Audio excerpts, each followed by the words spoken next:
Okay students, types of orbital पर आते हैं। There are 4 types of orbitals. Orbitals की चार टाइप्स हैं: s orbital, p orbital, d orbital and f orbital. S का मतलब होता है शार्प लाइन, पी का मतलब होता है प्रिंसिपल लाइन, डी का मतलब होता है डिफ्यूज लाइन, एफ का मतलब होता है फंडामेंटल लाइंस। जब अब ये जो चीज़ें हैं एस पी डी एफ, इसको हम डीपली पढ़ेंगे। उससे पहले हम कुछ चीज़ें देख लेते हैं। ये सारे ऑर्बिटल्स हैं, ठीक है। अगर हम बोहर के कॉन्सेप्ट को और श्रोडिंजर के कॉन्सेप्ट को जब हम मिला दें तो हम कुछ चीज़ें सीख सकते हैं, कुछ चीज़ें हम कुछ कॉन्सेप्ट हम उससे ले सकते हैं, ठीक है। तो बस ये देखना है कि जो ऑर्बिटल्स होते हैं ना, वो ऑर्बिट के अंदर होते हैं, ठीक है। ऑर्बिट के अंदर होते हैं ऑर्बिटल्स, ठीक है। ऑर्बिट के अंदर ऑर्बिटल्स मौजूद होंगे, ठीक है, ये कह सकते हैं, सही है। अब ये जो ऑर्बिट है इसको हम कहते हैं एनर्जी लेवल,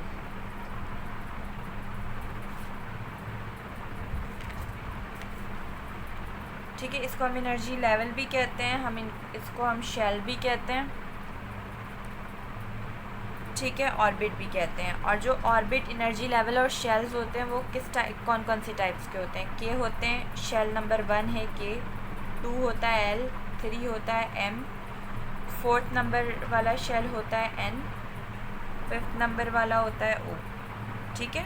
तो ये शेल हैं के एल एम एन ओ, ये ऑर्बिट्स भी कहलाते हैं, शेल भी और एनर्जी लेवल भी। अब मैं ऑर्बिटल पे आती हूँ। ऑर्बिटल्स जो हैं वो कौन कौन से हो सकते हैं, ठीक है। ऑर्बिटल्स जो है उसको हम generally S P D F होते हैं, ठीक है। इसको हम सब एनर्जी लेवल भी कहते हैं, ठीक है, सब एनर्जी लेवल भी कहते हैं। और इन सब एनर्जी लेवल की भी टाइप्स होती हैं। जैसे पी जो है, पी जो है उसके भी 3 टाइप्स होते हैं, सही, मैं यहाँ पे बता रही हूँ, p x, p y, p z, ठीक है।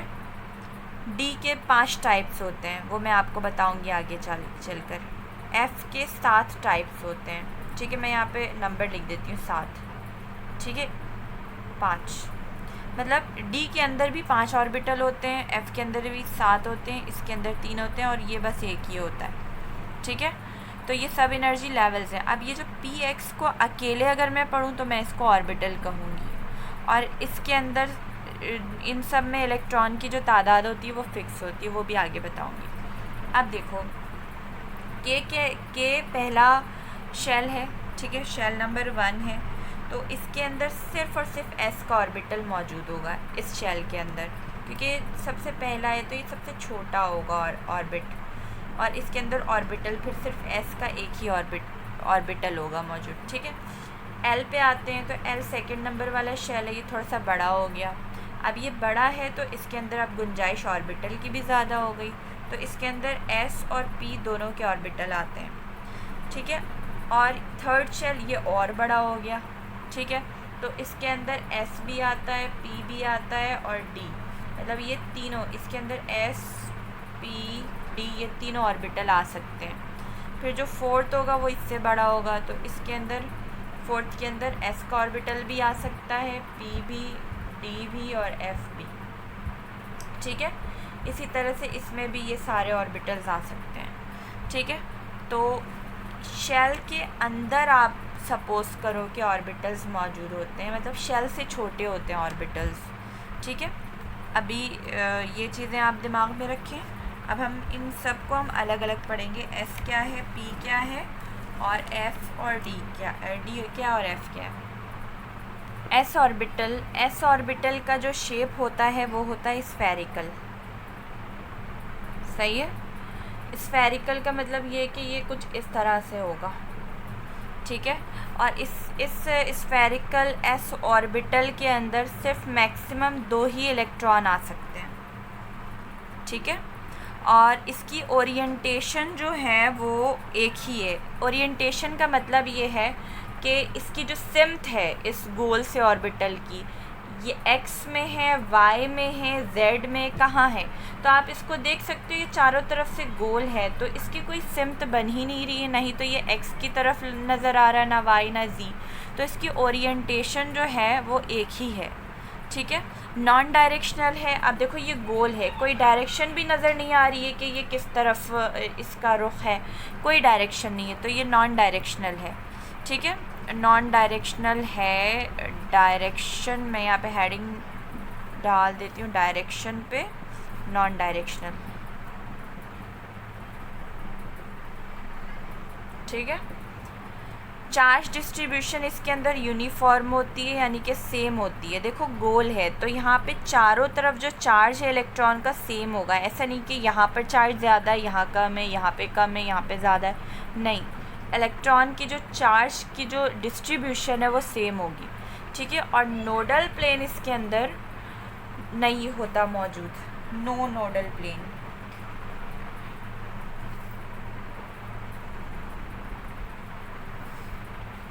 अच्छा, अब ये नोडल प्लेन क्या है, इसकी डेफिनेशन ये कि the area in an orbital where the possibility of finding electron is zero. वो एरिया जहाँ पे इलेक्ट्रॉन के पाए जाने की जो इम्कानात है वो ज़ीरो हों।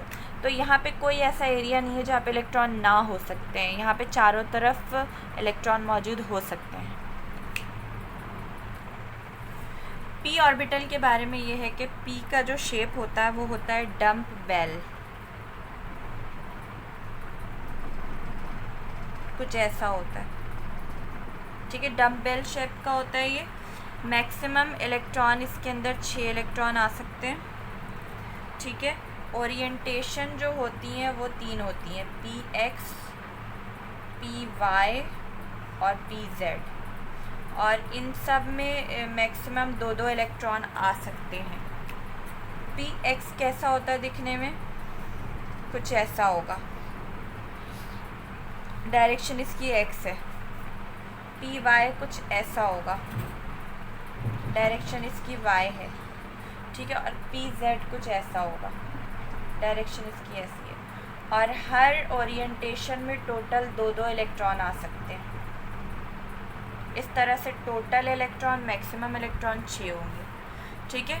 डायरेक्शनल है, मतलब डायरेक्शनल का मतलब ये है कि इलेक्ट्रॉन चार्ज, इसको मैं charge density is maximum at end of lobe and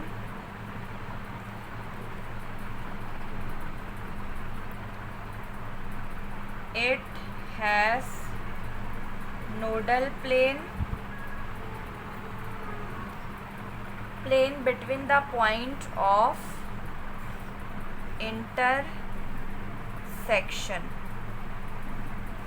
of 2 lobes, ठीक है। इस बात को मैं समझाती हूँ। देखो ये दोनों पॉइंट जो है इसमें कवर हो रहे हैं, ठीक है। अब इसमें होता ये है कि इलेक्ट्रॉन चार्ज डेंसिटी मैक्सिमम होती है लोब के अंदर। अब ये लोब क्या है, ये जो एरिया आप देख रहे हो ना, ये फूला हुआ, ये गुब्बारे की तरह, ये एरिया कहलाता है लोब, ठीक है। और नोडल प्लेन जो है इसको हम कहते हैं नोडल प्लेन। ये वाला जो प्लेन है ये कहलाता है नोडल प्लेन, ठीक है। नोडल प्लेन मैंने आपको लास्ट में बताया था कि नोडल प्लेन वो एरिया होता है जहाँ पे इलेक्ट्रॉन के पाने की जो गुंजाइश है वो ज़ीरो होती है। तो मतलब यहाँ पे इलेक्ट्रॉन नहीं पाया जाता। बाकी ये जो लोब्स है ना, यहाँ पे इलेक्ट्रॉन की डेंसिटी बहुत ज़्यादा होती है यहाँ, ठीक है, यहाँ, बट यहाँ नहीं होती। यही बात लिखी हुई है कि जो इसी को हम कह सकते हैं कि डायरेक्शनल है। जो चार्ज है वो डायरेक्शनल है, मतलब चार्ज की डायरेक्शन जो है यहाँ पे ज़्यादा है, फिर यहाँ पे नहीं है, फिर यहाँ पे है, ठीक है। और चार्ज की डिस्ट्रीब्यूशन भी डिफरेंट है, सेम नहीं है। यहाँ पे चार्ज है तो यहाँ नहीं है, यहाँ पे है तो यहाँ नहीं है, तो इसलिए कहते हैं। तो इलेक्ट्रॉन चार्ज डेंसिटी मैक्सिमम होती है कहाँ पे? एंड ऑफ द लोब के आखिरी कॉर्नर पे। And it has nodal plane, इसके पास नोडल प्लेन होता है। कहाँ होता है? बिटवीन इंटरसेक्शन, मतलब ये जो कट आ रहा है इंटरसेक्शन, दो लोब के दरमियान जो इंटरसेक्शन ये कट आ रहा है, इसको हम कहते हैं इंटरसेक्शन। यहाँ पे जो नोडल प्लेन है यहाँ पे चार्ज डेंसिटी 0 होगी।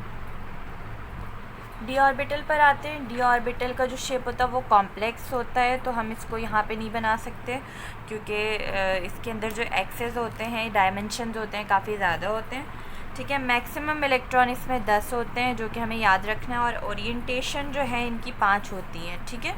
अब ये ओरिएंटेशन मैं यहाँ पे बता तो दे रही हूँ, लेकिन ये आपके लिए इम्पॉर्टेंट नहीं है। एक ओरिएंटेशन डी एक्स वाई होती है, d y z, d x z, ठीक है।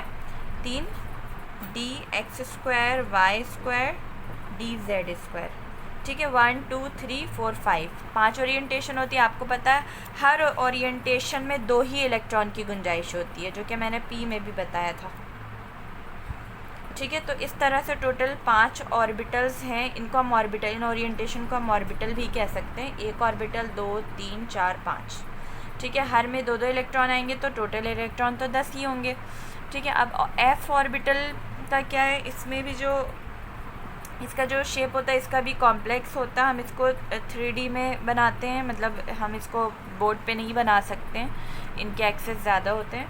अब इसमें जो मैक्सिमम इलेक्ट्रॉन होते हैं 10 होते हैं, 10 इलेक्ट्रॉन, सॉरी 10 नहीं 14 इलेक्ट्रॉन्स होते हैं। और इसकी ओरिएंटेशन, जाहिर सी बात है, इसकी ओरिएंटेशन जो होगी वो होगी 7। और इसके ओरिएंटेशन में जो एक्सेस होते हैं वो भी थोड़े कॉम्प्लेक्स होते हैं, जो आपके कोर्स में भी नहीं है, आपको पढ़ना भी नहीं है, ठीक है। बस ये याद रख लें कि हर ओरिएंटेशन में जैसे 2 इलेक्ट्रॉन आ रहे हैं, इसमें भी 7 ओरिएंटेशन होगी, और 7 में 2 इलेक्ट्रॉन आएंगे, तो टोटल इलेक्ट्रॉन 14 होंगे। बस यही चीज़ें आपको याद रखती हैं।